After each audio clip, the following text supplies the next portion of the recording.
all you vigilante superheroes out there following me in Spider-Man's footsteps. It's MrDarkPhoenix and Spider-Man back with another episode of Arrow. This week's episode featured, I'm just going to get into a little bit about who she is at first. Nisa Rekha is, since I got a lot of questions about this, wondering who she is Ra's al Ghul's firstborn daughter. So it's Risa, who is the firstborn, then Dalsoon, his son, and then there's Talia. So he has technically 3 kids that we know of, because he's been alive for centuries, meaning he's had, how you say, immortal relations with a lot of other women. So those are the only 3 kids out there that we know of. And of course, if you're counting Damien, who's his grandson, but just straight up kids: Dalsoon, albino; Risa, the oldest, the firstborn; and Talia, the third but most popular child, since terrible circumstances may have happened to the other 2. But moving on from that, we're going to be talking about Arrow Season 2, Heir to the Demon. Let's get right into it, because damn, this episode was so good. I can't wait to talk about it. So let's just jump right in here.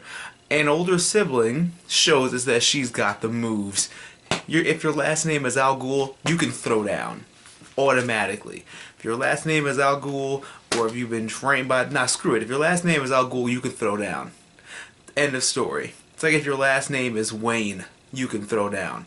If you are a Black Canary, you can throw down. If your last name is Dragon, you can throw down. And just leave it at that. Or if your last names are Drayson or Todd, or all that good stuff. But let's just leave it at this. Al Ghuls can fight. End of story. They've taken out the best of the best. They still probably could. So why the hell not? The canary returns to her nest. Finally. Because I've missed Sarah as Black Canary. I don't want Laurel to be Black Canary. She's a pain in my ass. We'll get to that later on in the later parts of the episode. And reunions aren't what they seem. Anybody else want to talk about that little sexy time that was had that I wasn't expecting at all? Were you guys expecting that? Don't lie to me. Because y'all faces was just like mine when I was like, oh, that was good though. Kudos to the Arrow writers, because damn, that was cool. And that was amazing. Because it's good storytelling, and who would have seen that coming? Like, I didn't. I wouldn't even have thought of that in a theories video. Like, love between the 2 of them? Like, come on. Maybe my Roy Harper theory could be right from the previous episode. Felicity is such... I just want to get into what Felicity is and why I love her. And this episode is basically puts a stamp on it and confirms it. Because Felicity is such a badass, and she's not afraid to do what's right, even if it's not the popular decision or the quote-unquote best decision. But she does it regardless, and that is why she's on the team. If you doubt why she's on the team, that is why. Comparing to like Oliver and Diggle, who, you know, can kill people and all that stuff, you know, if you know they don't want to, but Felicity's there because she is that last link to their humanity. Because I am so glad that that truth came out in this episode on the first try versus dragging it out throughout the entire season. So now we know. I couldn't be happier because I didn't want to see that dragged out because it wouldn't have made any sense. But I'm so glad that she said something because I love Felicity, and now I'm just even more hoping for Olicity, which is probably not possible. But, you know, still, nonetheless, to me, Felicity feels like Chloe from Smallville. The smart badass that does what needs to be done and all that good stuff. And I'm so glad that that can transition from that show. And I just love Felicity, so thumbs up for Felicity because she's such a damn badass. Best interest, no, right to be afraid of Ra's al Ghul and who he is. Yeah, all those bad things you heard, it's true. All those awful things, it's true.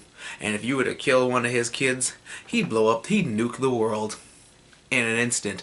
So be afraid, viewers out there, be very afraid of Ra's al Ghul. He's been alive for a very long time. He runs a top secret organization of killers that are very good.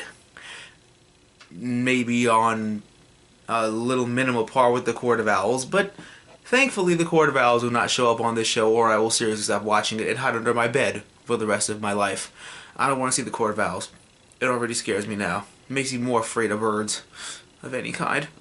Archer fight, which leads to close quarters, and the League is no slouch.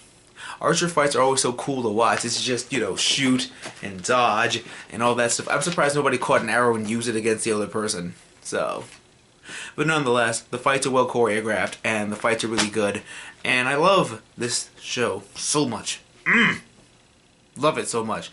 We are released from our captivity and free to stay at home and help and be badass all the time. So I'm not really sure what that is, and we are done with the lies and we cut ties privately. Basically, I'm not sure what this means. Hopefully that means that Black Canary will stay on the show as it's like the kind of middle of the season, so I'm not sure if she would stay on as like a permanent main character because it's still the middle of the season, but I'm pretty sure she'll stay and make her appearances here and there. And with the Brother Blood and the Slade, we're going to need all the help we can get. By the way, for this whole mayoral election, I want to know who you guys are voting for. So please leave a comment down below if you're voting for Moira Queen or Sebastian Blood. But just be known that my vote is going for President Slade. This is my whole thing for that. President Slade, I called it, because he's just that crazy and just that good. But thank you guys so much. I love this episode so much, and you guys are going to really enjoy it. DC is doing such a great job with this show and just slowly edging out everything and slowly introducing things that will make the movies that much more better. But that's in another video. That's going to be another point in my DC slow the fuck down video. So please stay tuned for that. Don't forget to give me a big thumbs up. Leave a comment, rate, and subscribe, and tell all your awesome Arrow fans and all your friends. And just don't forget to stay tuned next week for my great content, whether it comes from TV Time or the comic stand and all that great stuff. So I'm going to catch you guys next week. Me and Spider-Man are going to go find some more League of Assassins people, or just secretly go out on our own and try and find out when this Roy Harper thing is going to wear off. I'm going to catch you guys next week. Always remember to geek out and enjoy your lives, and stay tuned for more Arrow. Unfortunately, coming back February 26th. So I'll try and find some video to put up in the meantime, but I'll think of something. Catch you guys later.